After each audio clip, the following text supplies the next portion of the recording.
Hello সবাইকে, good morning. আজকে আবারও একটি নতুন দিন শুরু করছি তোমাদেরকে সঙ্গে নিয়ে। আশা করছি তোমরা সকলে খুব ভালো আছো, আমরাও বেশ ভালো আছি। আজকে বারটা ছিল বৃহস্পতিবার, আর এখন ঘড়িতে বাজছে সকাল 7টা। তো প্রত্যেক দিনের মতো ঘুম থেকে উঠে ফ্রেশ হয়ে নিলাম, আর এখন ঠাকুর প্রণামটা সেরে তারপরে যাব হচ্ছে রান্নাঘরে। ওই যে বললাম যে সকালবেলা যেহেতু রান্নাবান্নার তাড়া থাকে, তাই কিন্তু সকালবেলা অন্যান্য কোনো কাজেই আর কি হাত দিতে পারি না। যতটুকু কাজ না করলেই নয়, বাসি কাজ মানে ঘর ঝাড় দেওয়া ততটুকুই করে নিই আর কি। তারপরে রান্নাবান্না কমপ্লিট করার পরে ছেলেকে স্কুলে পাঠিয়ে দেওয়ার পরে স্নানের আগে আর কি ঘরদোরগুলো ঠিকঠাক করে গুছিয়ে নিই। আর জানো তো, যেহেতু আমাদের রাতে ঘুমোতে অনেকটাই রাত হয়ে যায়, মানে দেরি হয়ে যায়, তো সেই কারণে সকালবেলা উঠতেই পারি না। এই যে 6:30টার দিকে ঘুম থেকে উঠি, এটাই কিন্তু আমার কাছে অনেক কষ্টকর। তো কি বলতো, প্রত্যেক দিনই ভাবি যে একটু তাড়াতাড়ি করে ঘুমোবো, তবে হাজবেন্ড যেহেতু ওই 10টার সময় বাড়ি আসে, তো 10টার সময় এলে খাওয়া দাওয়া শুরু করতে করতে 10:30 11টা, তারপরে রান্নাঘর গুছিয়ে এসে ঘুমোতে ঘুমোতে মানে খেয়ে এসেই তো ঘুমোনো যায় না, আবার কিছুক্ষণ বসি, সবাই মিলে গল্প করি, তারপরে হচ্ছে ঘুমোতে যেতে যেতে দেরি হয়ে যায়। তারপরে তো যদি আবার একটু ফোন হাতে নিই তাহলে তো কোনো কথাই নেই। তো এক্সাক্ট টাইম আমি বলবো না যে আমি প্রত্যেকদিন কটার সময় ঘুমোই, তবে আমি অনেক রাত জাগি আর কি। তো এটা হচ্ছে এখন অভ্যাস হয়ে গেছে, ওই যে খাওয়া দাওয়াটা দেরি করে হয় সেই জন্য আর কি ঘুমানোটাও আর কি দেরি করে হয়। তো যাই হোক, ওদিকে ভাতটা বসিয়ে দিয়েছি আর এদিকে ডালটাও ধুয়ে নিলাম। তো গতকালকে রাতে হাজব্যান্ড বলছিল যে ওকে ডাল চচ্চড়ি করে দিতে, তো কালকে যেহেতু এমনি ডাল হয়েছিল, তাছাড়া বাদবাকি রান্নাবান্নাও হয়েছিল, তো সেই কারণে ওকে বললাম যে এখন রাতের বেলা ডাল চচ্চড়ি খেও না, যেটা থাকবে সেটা বাসি হয়ে যাবে, তো তোমাকে আমি সকালবেলায় ডাল চচ্চড়ি করে দেবো। তো এই যে ডাল তো হাজব্যান্ডের ভীষণ পছন্দের, তার মধ্যে হচ্ছে এই ডাল চচ্চড়িটাও ওর আরও বেশি পছন্দের। তো সেই ডাল চচ্চড়ি আজকে করবো, তো ডাল চচ্চড়ি করার জন্য একটু বেশি পরিমাণেই ডাল লাগে, তো আজকে একটু বেশি করেই ডাল নিয়েছি। আর এই যে একটুখানি কালো জিরে ফোড়ন দেবো, আর একটু ওই কুচনো পেঁয়াজ আর কাঁচা লঙ্কা ফোড়ন দিয়ে হচ্ছে এরই সঙ্গে ডালটাকে খুব ভালো করে ভেজে নিতে হবে। তারপরে ওই জল দিয়ে দেবো, তো ডালটাকে আর কি ব্লেন্ড করতে হবে না, এইভাবেই এর মধ্যে সেদ্ধ হয়ে গেলে আর কি নামিয়ে নেব। তো ওই যে বললাম না, এটাও হাজব্যান্ডের ভীষণ পছন্দের, তো এই ডাল চচ্চড়ি যদি করা হয় না, সেদিন ও মাছ মাংস যাই থাকুক না কেন কোনো কিছুই আর কিন্তু পাতে নেয় না। তো যেহেতু গতকালকে রাতেই বলে রেখেছিল, তাই আর কি সকাল সকাল উঠেই ডাল চচ্চড়িটা বসিয়ে দিলাম।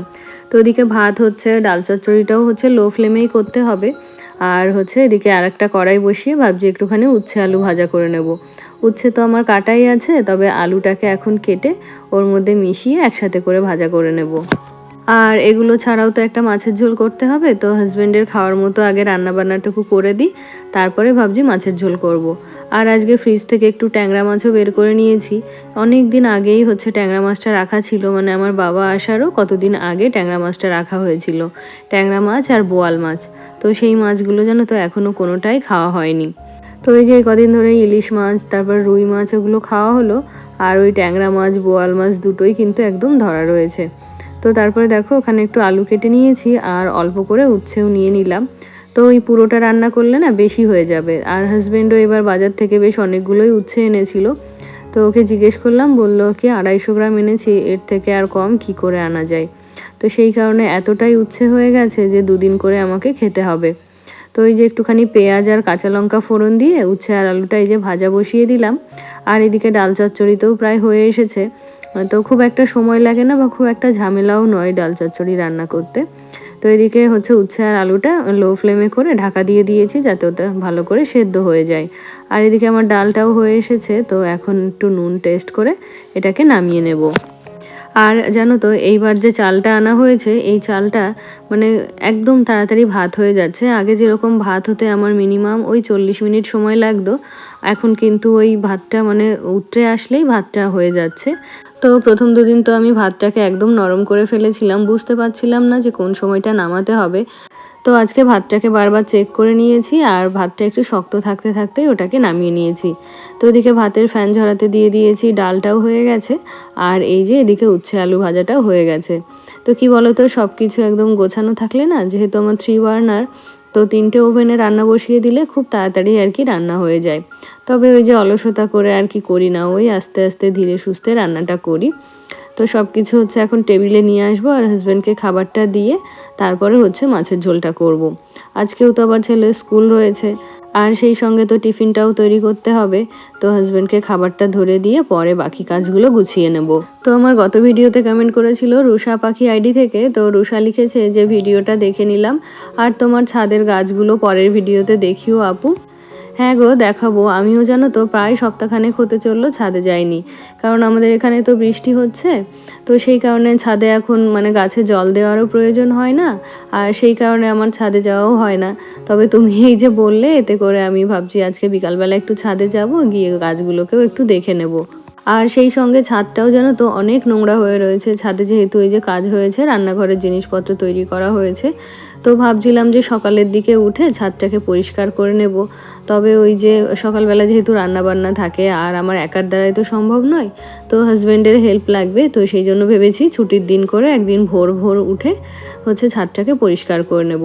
তো এই বৃষ্টি মানে মেঘলা ওয়েদার থাকলে তো খুব ভালো, গরমটাও কম থাকবে, তো তখন কাজটা করতে সুবিধাই হবে। তো তারপরে ওদিকে হাজব্যান্ডকে খাবারটা ধরে দিয়ে এসেছি, আর এদিকে একটা আমও কেটে দিলাম। আর এটাই ছিল আমাদের বাড়ি থেকে আনা শেষ আম। তো আমগুলো এত ভালো ছিল খেতে, সেটা আর বলার না। তো ওই যে কাছে কাছে হলে হয়তো আরও কিছু মানে পাওয়া যেত বা খাওয়া যেত, তবে যেহেতু দূরে, এখানে কেই বা আমাকে রোজ রোজ এসে দিয়ে যাবে। তো এই যে ওইগুলো তো শেষ হয়ে গেল, আর কিছু কেনা আম ছিল সেগুলো এখনও রয়েছে। তো সবই আমি ফ্রিজে রেখেছি, তো ওই দুটো করে বের করছি, আর সকালে একটা রাতে একটা কাটছি। তো সকালে যেটা দিই সেটাও হাজব্যান্ড কিছুটা খেয়ে আবার আমার জন্য রেখে যায়, আবার রাতেও যেটা কাটি সেটাও হচ্ছে দুজনে খাই, কারণ এত বড় বড় আম তো দুজনে মানে একা খেয়ে শেষ করা যায় না। তো তারপরে ওদিকে ট্যাংরা মাছগুলোকে ভেজে তুলে নিয়েছি। আর এই যে ঝিঙেটা তো ফ্রিজে কাটাই ছিল, তার সঙ্গে একটুখানি পাতলা করে আলু কেটে নিয়েছি। তো এই ঝিঙে আলু আর ওই পেঁয়াজ ফোড়ন দিয়ে ভাবছি একটা ঝাল করব। তো ট্যাংরা মাছের এই মানে ঝিঙে আলু দিয়ে ঝাল বা ঝিঙে আলু বেগুন দিয়ে ঝাল মাখা মাখা করে এটা কিন্তু খেতে বেশ ভালো লাগে। আর জানো তো এই দিনকার ট্যাংরা মাছগুলো এত টেস্টি ছিল খেতে। আমি তো আগেও মানে কিছুদিন আগেও ট্যাংরা মাছ রেখেছিলাম, তবে এই মাছগুলো খুবই ভালো ছিল খেতে। তো তারপরে দেখো এদিকে হচ্ছে মাছের ঝোলটা নামিয়ে নিয়েছি।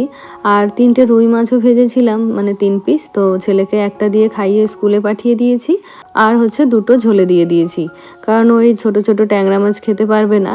আর আমি বেছে খাওয়াতে গেলেও অনেকটা ঝামেলার ব্যাপার, তো ওই মানে ছোট সাইজের মাছগুলো ওকে দিই না বললেই চলে। তো তারপরে এদিকে তো আমার রান্নাবান্না কমপ্লিট হয়ে গেছে, এখন পালা হলো রান্নাঘর পরিষ্কার করার। তো এই যে এই কাজটা করতে জানো তো ইদানিং আমার বেশ ভালোই লাগছে, কারণ পছন্দের জায়গা, পছন্দের রান্নাঘর, তো একটু সময় নিয়েই আর কি পরিষ্কার করছি। আর রান্নার সময় যেহেতু সমস্ত জিনিসপত্র ছড়ানো ছিটানো থাকে, আর রান্নার পরে যেহেতু সমস্ত জিনিস যেগুলো ধোয়ার ধুয়ে নিই আর বাকি সবগুলো গুছিয়ে নিই, তো রান্নার পরে যখন রান্নাঘরটা ফাঁকা হয়ে যায় তখন এটা দেখতে আরও বেশি ভালো লাগে। তো যখনই আমি রান্নাঘরে আসি না কেন তখনই আমার মনটা ভালো হয়ে যায়। আর আগে জানো তো সমস্ত জিনিস এলোমেলো অগোছালো, কোথায় কোন জিনিসটা রাখবো মানে সেগুলোও বুঝে উঠতে পারতাম না। তো সেই কারণে আমার ওই কোনো রকম করে একবার রান্নাঘর থেকে বেরিয়ে যেতাম, আর বিকালবেলা বলো রাতের বেলা বলো রান্নাঘরে আমার আসতেই ইচ্ছে হতো না। তবে এখন রান্নাঘরে আসতে আমার বেশ ভালোই লাগে। তো এদিকে হচ্ছে কিছু বাসন ছিল, বাকি বাসনগুলো তো আমি রান্না করতে করতে ধুয়ে নিয়েছি। তবে এই যে 2টো কড়াই ছিল, তারপর একটা সসপ্যান ছিল, তো ওটাকেও এখন মানে মেজে রেখে দেব। আর এই যে আমার স্টিলের কড়াইগুলো, এগুলো যখন মাঝে মধ্যে হলুদ হয়ে যায় না, তখন এটাতে আমি একটুখানি লেবু বা ভিনিগার দিয়ে দিই, তাহলে কড়াইটা খুব ভালো পরিষ্কার হয়ে যায়। তো আমার গত ভিডিওতে আরও কমেন্ট করেছিল কাকলি চ্যালেঞ্জ আইডি থেকে দিদিভাই, তো দিদিভাই জানতে চেয়েছে যে আমার ছেলের নাম কি আর ও কোন ক্লাসে পড়ে। তো আমার ছেলের নাম হলো পরাগ, পরাগ বিশ্বাস, আর ও পড়ে ক্লাস 3-তে। আর জানো তো মাঝে মধ্যে এখন ফেসবুকে যে ছোট ছোট রিলগুলো দেখিয়ে 1 মিনিটের 2 মিনিটের, তো সেগুলো দেখতে আমার ভীষণ ভালো লাগে। মাঝে মধ্যে আমি ভাবিও যে ওই ধরনের রিলগুলো তৈরি করব, তবে জানো তো সময়ের অভাবে সেগুলো আর করা হয় না। আর এখন তো নতুন করে আবার একটু পড়াশোনা করতে হচ্ছে, সামনেই জানো তো আমাদের পরীক্ষা হতে পারে, মানে এসএসসি হতে পারে। তো সেই কারণেই বাড়ির কাজকর্ম করে যতটুকু যা সময় পাওয়া যায় একটুখানি বই পড়ি। মানে কাজকর্মের দোহাই দিলে হবে না, কিন্তু আমার নিজেরই খুব একটা ইচ্ছে করে না বই নিয়ে বসে থাকতে। তো এই যে কাজগুলো তো না করলেই নয়, এগুলো করি, আর যতটুকু সময় পাই ভালোভাবে পড়া হয়ে যায়, তবে যতটা সময় আমি পাই ততটা সময় আমি পড়ি না। তো তারপরে রান্নাঘরের কাজ গুছিয়ে এই যে চলে এলাম হচ্ছে বিছানা তুলতে। ওর মধ্যে কিন্তু ছেলে খাওয়া দাওয়া করে নিয়েছে। ওর ইদানিং জানো তো খুব এই রান্না বান্না বা ঘরের কাজের উপর খুব ন্যাক হয়েছে। কারণ ওই যে বলি না মাঝে মধ্যে ম্যাগি তৈরি করে খাই, এমনকি স্নান করে নিজে, জামা কাপড় পরে নিজে। আবার আজকে বলল যে মা থালাটা একটু ধুয়ে দাও, ভাতটা আমিই বেড়ে নেব। তো আজকে তো বেড়ে খেলোই, এর আগেও কিন্তু ২-১ দিনও ভাত বেড়ে নিয়েছে, যেহেতু আমার টেবিলেই সব ধরা থাকে। আর আমার জানো তো ভীষণ খারাপ লাগে, যেহেতু ও আগে পুরোটাই মানে যখন ছোট ছিল তখন পুরোটাই আমার উপর ডিপেন্ডেন্ট ছিল, যেমন ব্যাগ গুছিয়ে দেওয়া, জামা কাপড় পরিয়ে দেওয়া, স্নান করিয়ে দেওয়া, খাইয়ে দেওয়া। আর এখন যেহেতু কিছু কাজ মানে কিছু কিছু কাজ নিজে করে নিচ্ছে, তো এখন মনে হচ্ছে ও আস্তে আস্তে বড় হয়ে যাচ্ছে আর আমার থেকে ডিটাচ হয়ে যাচ্ছে। তো এটাই হয় আসলে, মানে ছেলেমেয়েরা বড় হয়ে গেলে তখন মায়েদের হেল্প ওদের খুব একটা প্রয়োজন হয় না। তো এই যে ওকে খাইয়ে দাইয়ে স্কুলের গাড়িতে তুলে দিয়ে এলাম, আর এখন এই যে ঘরদোরগুলো গুছিয়ে নিচ্ছি। আর জানো তো আমিও অনেকজনের লিভিং রুমটা দেখে ভাবি সেইভাবে করে ডেকোরেশন করব, তবে কোথা থেকে শুরু করব সেটাই বুঝে উঠতে পারি না। তো খুব ভালো লাগে জানো তো ফোনে যখন দেখি অন্যদের লিভিং রুমটা খুব সুন্দর লাইট, সোফা কাভার, মানে কুশন কাভার এগুলো দিয়ে সাজিয়েছে, তখন আমারও ভীষণ ইচ্ছে করে। তো এই যে বলি না, যেহেতু ওদের লিভিং রুম বা ওদের সোফা সব কিছু আলাদা, তো সেই জন্য ওদেরটা দেখে যে ওদেরটার মতোই করে আমারটা করব সেরকমটা তো হয় না। তো আমার সোফার জন্য বা আমার এই লিভিং রুমের জন্য কি কি জিনিসপত্র কিনবো সেটাই আমি ডিসাইড করতে পারি না। তো এই যে সকালের খাওয়া দাওয়া হয়ে গেছে, টেবিলের উপর যা খাবার দাবার ছিল সব রান্নাঘরের মধ্যেই ধরে রেখেছি, আর এখন টেবিলটাকেও পরিষ্কার করে নিলাম। তো এখন ঘরটা ঝাড় দিয়ে আবার কিছু জামা কাপড় রয়েছে, তো এগুলো হচ্ছে কাচতে দিয়ে যাব। আর ওই যে বললাম এখন যেহেতু মেঘলা ওয়েদার, তো জামা কাপড় কাচলেও যেন তো শুকোতে চাইছে না। ওই যে মেশিনে যদিও বেশিরভাগটা ড্রাই করে নিই, তবে ওই ছাদের যে দড়িতে মেলি ওই দড়িতে আবার ওই টিনের সাইড দিয়ে বৃষ্টির ছাট আসে। তো সেই কারণে হচ্ছে যতটুকু যা জামা কাপড় শোকায় একবার বৃষ্টি হলে আবারও ততটুকুই ভিজে যায়। তো এইভাবেই আর কি চলছে। তো এই যে মেশিনটা এখন লোড করে দিয়ে তারপরে যাব হচ্ছে স্নানে। তো এখন ঘড়িতে ওই 11:30 বা 11:45 মতো বাজছে। তো এখন হচ্ছে ওই 12টার মধ্যে আমাদের দুধ আসে। তো যতক্ষণ না পর্যন্ত দুধটা রাখা হয় ততক্ষণ হচ্ছে স্নানে যেতে পারি না। এর মধ্যে যদি আবার দুধওয়ালা চলে আসে, তো সেই কারণে কখনোই হচ্ছে যতক্ষণ না দুধ আসে যতই আমার কাজ গোছানো হয়ে যাক না কেন স্নানে যেতে পারি না।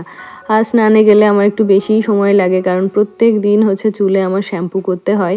চুলটা আমার ভীষণ অয়েলি, তো তার সঙ্গে ড্যান্ড্রফও আছে, তো প্রত্যেক দিনই হচ্ছে ঝড় বৃষ্টি যাই হোক না কেন চুলটা আমি শ্যাম্পু করে নিই। তো এই যে তোমাদেরকে বলছিলাম না আজকে বৃহস্পতিবার, তো সেই জন্য ভাবলাম যে আজকে একটা শাড়ি পরি। আর অনেক দিন হলো শাড়ি টাড়ি কিছুই পরা হয় না, তবে শাড়ি পরতে কিন্তু আমার ভীষণ ভালো লাগে।